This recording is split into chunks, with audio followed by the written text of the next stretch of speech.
You're thinking about moving to Boise, Idaho, but don't move to Boise, Idaho unless you can handle these 13 things that I'm going to be covering in this video. You really want to know what they are to make sure that you're able to deal with them and make sure that Idaho really is the right place for you. My name is Curtis Chism. I moved to the Boise, Idaho area from San Diego, California. So if you're looking to make the move here, I know exactly what you're going through, what you're used to being in. So this video is my perspective on all those things that you need to know, kind of those core issues. We're gonna cover some of the biggest things that I typically see online, get asked about, and just that I experience here living in the Treasure Valley on a day-to-day basis. We're gonna cover things like what's the smoke like, what are the gun laws here, are people really mean and unfriendly that I see online all the time, people trolling me. Now I'm gonna often refer to this whole Boise area as the Treasure Valley. If you're not familiar with Boise, Idaho, we typically refer to it as the Valley or Treasure Valley.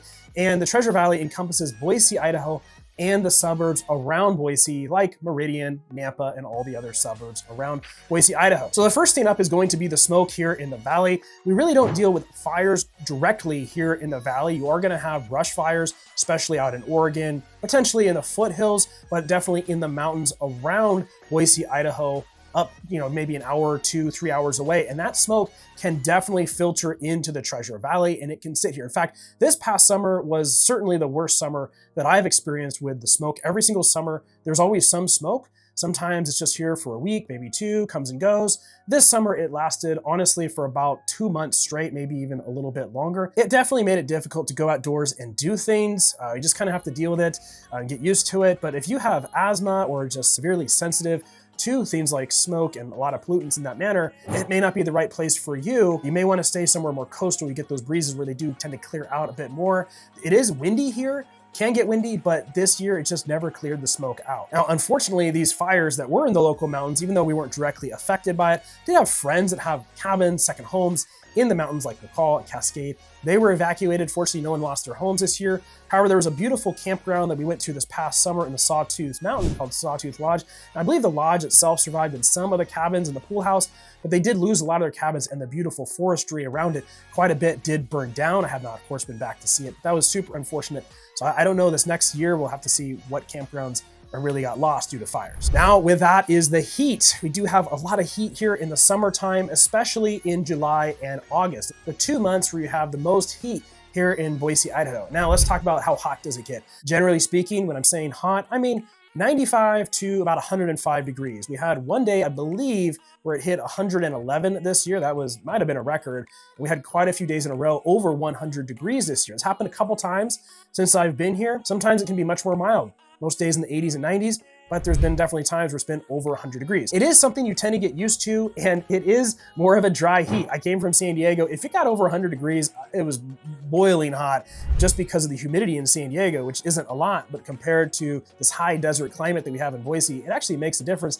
That being said, when it's over 100 degrees, you really don't want to be out on too much. However, this year, my wife and I did a program called 75 Hard, a fitness program, and it required us doing daily walks outside that we did with weighted vests. So we were out there walking when it was 105 degrees. So it definitely made us get used to it and made us stronger. Now, on the flip side, of course, we have winters. We've got 4 seasons here in Idaho. It does get very cold in the winter time. Again, that's gonna vary year to year, but there certainly will be days in the single digits, at least at night, probably teens during the day. And then oftentimes it can be in the teens at night and in the 20s or 30s during the day. In fact, the first year I moved here, that first winter, I don't think it got above freezing for most of the winter time, and it was cold from November into March. Generally speaking, it's not cold for as long as that, but certainly December timeframe into February, March timeframe, it's when it gets very cold. This year coming up, I'm finally gonna do the snowbird thing, and we booked a trip to Hawaii for a couple weeks, get out of here in January. So that's really when you wanna plan a lot of your vacations if you can to kind of get out of the cold. The depressing things, you gotta come back to the cold after tropical vacation. And with that comes snow. We don't get tons of snow here. We average roughly, I think, 19 inches per year,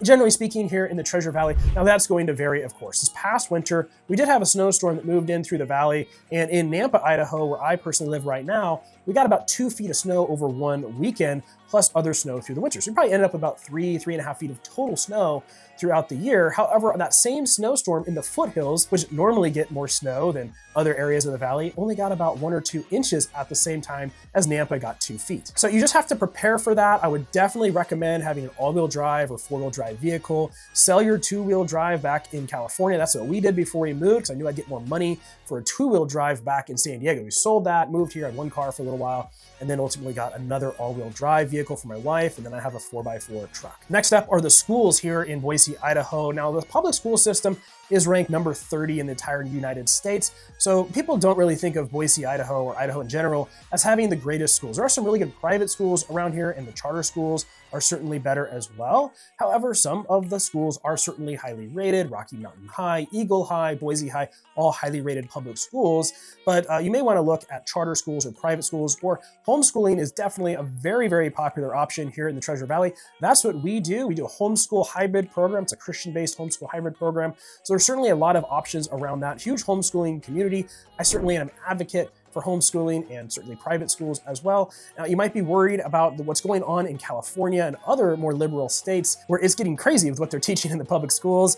So a lot of people think that's not happening here. I would say, I don't have my kids in public school, but from what I hear, there are still some of those things happening. It's just not nearly as bad as what's happening in California. Obviously, we know about all the laws that are being passed where the schools can hide gender transitions of your children or abortions your children might be having, hopefully not, but hide that from the parents. That is not happening here. In fact, on those issues, we've been passing laws here in Idaho requiring the use of the correct bathroom and limiting abortion to no more than 6 weeks. Basically, as soon as a heartbeat is detected, you can no longer have an abortion here. So those all things are part of the culture here in Idaho. We're seeking to uplift people, save life, and not mutilate people or terminate life. If that's something that you're okay with, then Idaho might be a great place for you. If you're not okay with it, well, maybe stay in California. Now, Boise, Idaho is definitely rather spread out. You've got the city of Boise, which does have a small downtown area, pretty easy to get around. You got the one-way streets, and then it has the outlying Boise areas. Now, you're gonna have a mix of homes throughout here, a lot of mid-century homes, and then of course older homes, and then a mix of modern, newer construction homes, but a lot of single-family homes. And then it basically spreads out from there into a bit of an urban sprawl. I hate to use that term compared to places like Southern California, which is massive sprawl, but that is the concern that things are trending that direction. A lot of the farmland is definitely being bought up or has already been bought up in the past and is now finally being turned into single-family homes. Now, single-family homes are desperately needed throughout the United States and especially here in Boise, Idaho. We do still have a lot of people moving here from out of state.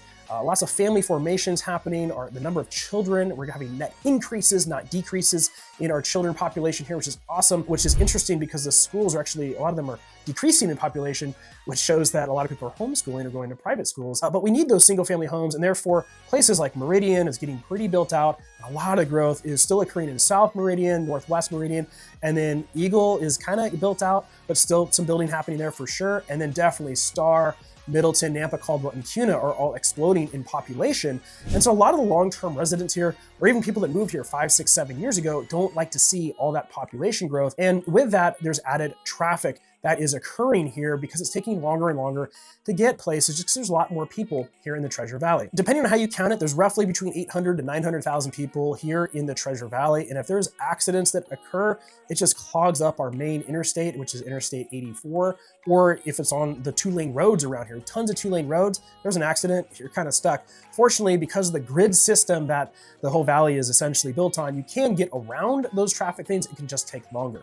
So pretty much, unless you live in Meridian, work in Meridian, have your kids go to school in Meridian, or say the same thing in Boise, or wherever you might be, if you do everything right there, oftentimes it can take 20, 30 minutes to get to most places. I pretty much plan on spending at least 20 minutes in the car whenever we go anywhere. Now, of course, being a real estate agent, I actually have to travel all over the Treasure Valley, but definitely plan at least 20 minutes, but oftentimes I'm driving in the car 30, 35 minutes to get to where I need to go, or potentially even longer, and put a lot of miles on my car. Now, the mileage isn't gonna be what you're used to in California, because it just takes longer to get places because there's a lot of stop signs. Every mile on these farm roads, it takes a while to get there to get a stop sign. So 15 miles will probably take you 30 minutes, whereas in Southern California, if there's no traffic, 15 miles will probably take you more like 15 minutes. And with that, there is a lot of construction that's occurring on the roads. Of course, you've got the building going on. You have a lot of road construction that's occurring. You've got Highway 16 that is connecting Interstate 84 up to Star. That's under construction right now. It's a long-term plan. I think they've got like 10 more years to build this whole thing out, but there's a lot of construction associated with that. But you have a lot of the 2-lane roads that oftentimes just get shut down for periods of time because you have to cut open the roads to put in new utilities for new subdivisions. Or in the spring and summer, this is when they do their chip and seal operations, where they will shut down a mile section at a time, and all of a sudden your normal route you might be going, you have to reroute around it a couple miles. So things can take longer very randomly. And then you've got the bad drivers in Boise, Idaho. In fact, there's actually a Facebook page that's the Boise Bad Drivers. So if you do something wrong, do something stupid, you might end up on the Boise Bad Drivers Facebook page as a terrible driver. I don't know if they're locals that are the bad drivers, if they're people from California that are the bad drivers that don't know how to drive in the snow or whatever it might be, but I've certainly noticed there are a lot of bad drivers around here. People just don't signal, maybe cut you off. Doesn't happen as much, you don't get honked as much. People just, I don't know, they're just not paying attention, probably on their phones. The other day I was driving down this 2-lane country road, and this gal in front of me, she was going super slow, take forever to speed up, and then she was just lane drift into the other lane on oncoming traffic. In fact, at one point she was completely in the other lane, just driving in the other lane in oncoming traffic for quite a while, and finally would kind of slide back over. So I got around her, and she was just an old woman, just, you know, driving her car and barely could see over the steering wheel. So that can certainly happen here in Boise. Now, speaking of Facebook pages and YouTube channels, there are a lot of online trolls and keyboard warriors, as I like to call them. They're gonna tell you to don't Californicate my Idaho, don't California my Idaho, stay out of Idaho, go back to California, all kinds of mean, nasty things that are said about people that are moving here by people that live here in Idaho. So you're gonna find that a lot online. I get asked about it all the time if that's how people are. Honestly, I really do not feel that people are like that way in person here in Idaho. I don't know where those people live. They probably are living in their parents' basement or something.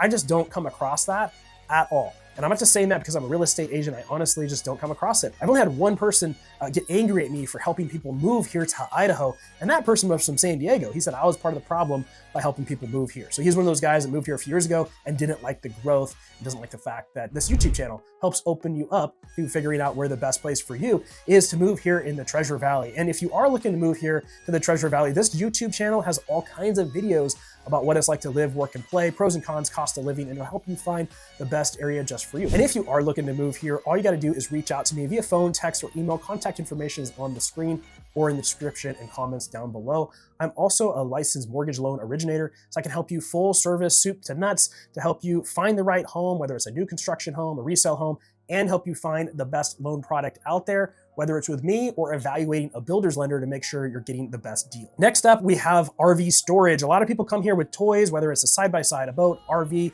camper trailer, etc., and they wanna know where they can store it. So first off, I would definitely say look for a home where you can store your RV on it. Generally speaking, you're not gonna be able to store your RV or boat out on your street or on your driveway, because virtually every home here, unless you're on a half acre, you know, a place where there's no HOA or CC&Rs, you're not going to be able to store it outside on your property. However, there are storage facilities, but they can be hard to find, and they do fill up quick. They often open up new ones, but they do fill up quick. That's how I got into one. I fortunately found one that was brand new, and I got in, there was a lot of space, but then it's completely full now. So you got to plan ahead for that to find RV storage. Now, I pay $75 a month for outdoor RV storage. However, if you want indoor RV storage, you're definitely going to be looking more in the probably $250 range, and then on up from there, depending on how much space you need. I was just talking with a client that's moving here, and we've been working together for about 2 years.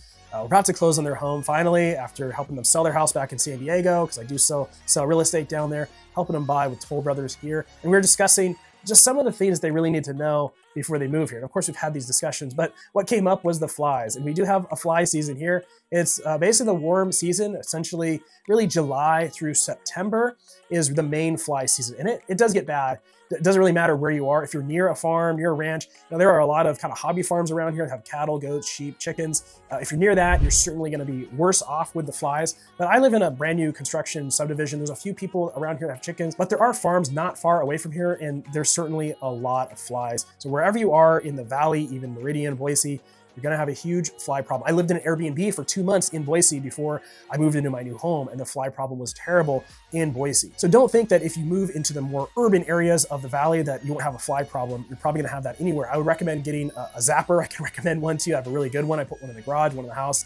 really loud, but it takes care of the fly problem, so I don't have to chase them all day with a fly swatter. Next up is sense of community. People here are very friendly. If you visit here, you're gonna find that people are very personable, friendly. They're gonna be very welcoming. However, it's still difficult to kind of break into friend group circles because people are just gonna be a little bit cold when it comes to long-term relationships. So you have to plan ahead, figure out how are you gonna make friends here? How are you gonna develop your relationships? I think this is really important.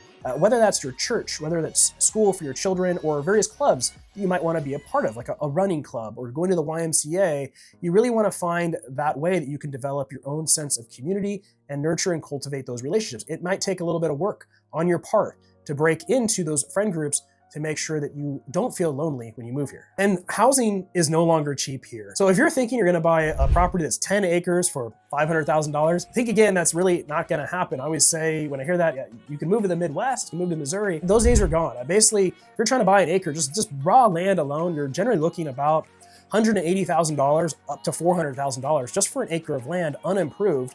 So if you're looking for a home on an acre of land, you're probably gonna be spending at least $750,000 on up from there. You can buy things cheaper if you're willing to do a lot of work fixing that up. But generally speaking, you're looking at $800,000 on up, and certainly more depending on where you end up in the valley. If you're looking in Nampa, maybe Kuna, you're gonna be in more that 700,000, 800,000, 900,000 range. If you're looking in Eagle, you're certainly gonna be for sure in that $1 million plus range. But even for more standard tract home type homes, new construction subdivisions, the median price here is between $400,000 to $550,000, depending on if you're out in Canyon County, which is Nampa and Caldwell, or in Ada, which is Boise, Meridian, Eagle, Star, Kuna.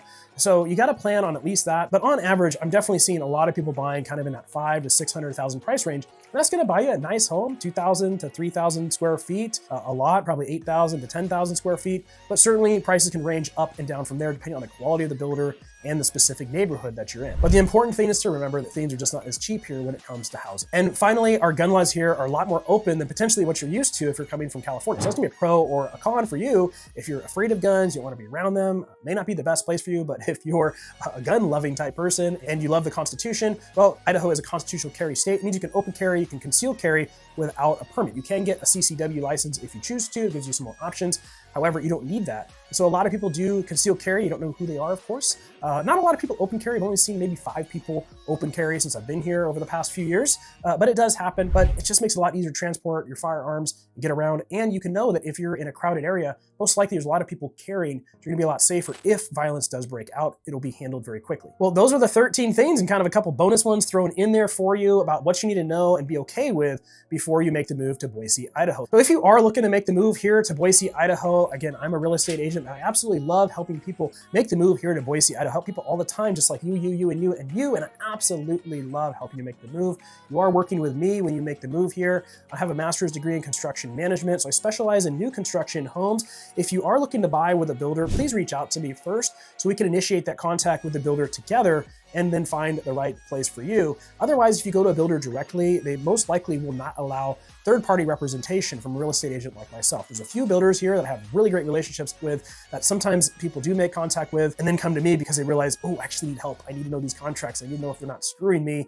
I need to make sure I get the best deal. They come to me. Unfortunately, some of these guys will still allow me to represent you and work on your behalf. But generally speaking, you need to reach out to me before you do that, so we can work together to find you the best home with the best builder. And if you are looking to explore more about Treasure Valley, you want to know more about the pros and cons, the cost of living, the best areas to live, you can watch this video right here where I go into more detail, and I'll see you on the next video.